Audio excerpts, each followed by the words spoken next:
Hey guys, how's it going? Hope you're having a good one today. I'm Nick, and today I'm continuing the Terminator review series with Terminator Salvation. And again guys, I'm not alone in this review series. Go check out Jason Nike's channel, the J-Man's Movie Cave. He will be putting out Terminator reviews the same week as me, so go check it out. I'll leave a link in the description, guys. Plus, don't forget to like the video and subscribe to the channel if you enjoy this type of content. And all my social media links will be in the description as well.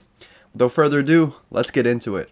So Terminator Salvation was released in 2009. It stars Christian Bale, Sam Worthington, and was directed by Mick G.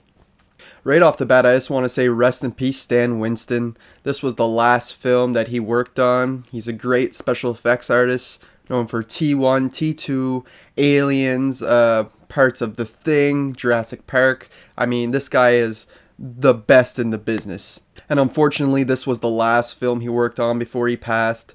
So I just want to put that out there and pay my respects to him. So the story to this one, guys, is about Kyle Reese being captured by Skynet, all while a half-man, half-machine comes to John Connor on the brink of an attack on Skynet. The cyborg's arrival leaves the Resistance questioning his intentions. So right off the bat, guys, my biggest positive for this film is that it tried something different. We got basically a repeated concept for the first three movies, even though the first two were done beautifully and brilliantly. This one tried something different. We're set after Judgment Day in the year 2018. The world is a wasteland. It's got that Mad Max setting going on. And it just makes it a standout entry since it tried something different. And it's cool because a lot of the locations are from like the first film, except now we're in a desolated wasteland. So it looks nothing the same. But like for instance, they go check out and see if the cars are working near Griffith Observatory, and that's where Arnold first shows up as the T-800 in the first film. And the movie's filled with a lot of cool little callbacks like that, whether it be like when he uses the radio and plays Guns N' Roses again, just like in T2, or like how Marcus teaches Kyle Reese how to hold a shotgun properly and not get it taken from you by adding a strap. Where if you go back and watch the first movie, you'll see Kyle Reese is using the shotgun with the strap again. So it's all these little callbacks and Easter eggs are really nicely placed in here. They're not kind of beating you over the head with the references. It's just kind of there for the fans. Of course, the more obvious ones are like, "Come with me if you want to live," and "I'll be back," all the little dialogue things, which we probably could have did without, but I like all the other little references throughout there. I think the action is handled pretty well in this film as well. And it's spread out really nicely, so there's never really a dull moment. It keeps the pacing moving. And the camera work's pretty phenomenal too, especially in one scene in particular where John's in the chopper and the camera's like going upside down and every which way while it's crashing and that. I thought that was just shot beautifully. And I really like this Marcus character introduced in this film, the half-man, half-machine. The movie starts off with a little bit of backstory in 2003 where he was going to get the death sentence for murdering people. But he signed a paper to be experimented on by Cyberdyne.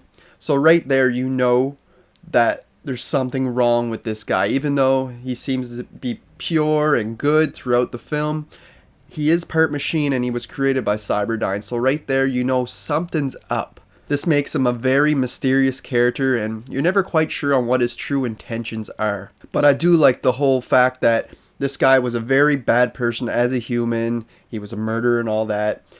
But once you mix him with the machine, he gets that second chance of life, right? And he doesn't take it for granted. He realizes that he was a piece of shit before and wants to change.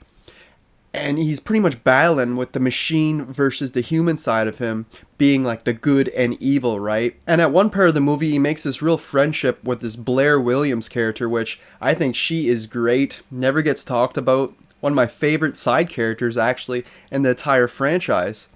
It's unfortunate that we don't get enough of her, but when she's on screen, she's great. And her and Marcus kind of hit it off right away. So when Resistance turns on Marcus, she kind of helps him out and gets him out of there. And I think she's just a great character. And by the end of this film, Marcus really shows his true colors when he sacrifices himself to save John Connor and really save humanity. He gives his heart to John and, you know, that's going to kill him. But he knows he had a second chance and he's using it wisely. And Christian Bale plays John Connor in this, and I think he does a great job in the role. His performance is pretty on point. This is what I expect to see from a John Connor, like a strong soldier, a survivalist. My only complaint is that this was filmed after The Dark Knight, or around the same time, and I feel like he's still kind of in Batman mode at times. Like he does that really deep voice every once in a while, and I think it just kind of slips out because he was so much in the Batman character that it was hard to transition to the John Connor character. But for the most part, he does an excellent job. It's just a few times he comes out with the Batman dialogue. And finally, we got Kyle Reese also in this timeline, where he's a teenager, very smart, like another survivalist. But the problem with this character is that there's simply not enough of him. Like, I feel like we started off on the right track showing him and his little buddy Star meeting Marcus and that, but we don't get too much time with him before he's captured, and he's pretty much gone for the rest of the movie. And then we're focusing more on John Connor and Marcus, and I'm like, I kind of want more Kyle Reese in here. Really, I was expecting more time with John and Kyle Reese together so that we could start to see that bond forming, that relationship that we heard about throughout all these other movies. But again, we don't quite get there yet. That would only take place after this film. But I wish we would have got a little bit more of that in this film. And that's really the first negative I have about this movie. It's the lack of Kyle Reese.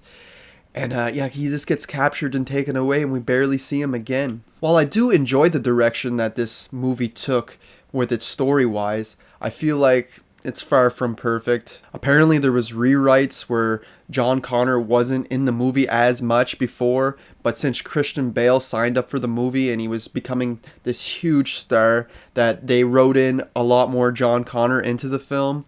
And I feel like that's probably what's taking away from the Kyle Reese side of things, and it's just unfortunate we couldn't find a balance in between the two. Of course, it's no secret that Bale blames Mick G, the director himself, for this movie not taking off and rejuvenating the franchise, as you will, because this was supposed to be a trilogy when it was started, but they only managed to make the first film. At the time, this was the most expensive independent film ever made.